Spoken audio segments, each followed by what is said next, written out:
ಗೊತ್ತಾಗ್ತದೆ ಕೂತವ್ರು ಔಟ್ ಆದ್ರೆ ಅದಕ್ಕೆ ಇಲ್ಲಿ ಅಂತ ಅದು ನಾವು ಮಾಡದಿತ್ತಾಯ್ತು.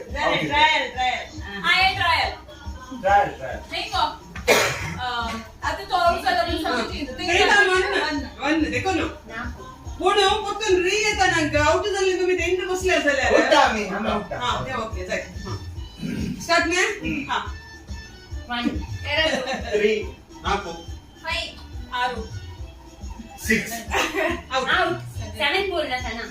6 बोला ना उन्होंने तुम इंग्लिश में बोलना था तर कन्नड आहे ना ಏನು ನಲ್ಲ 6 ಗೊತ್ತಲ್ಲ वनी असं कसं आउट देतात कसं आउट जमतं म्हणजे काय आहे कितले लास्ट चान्स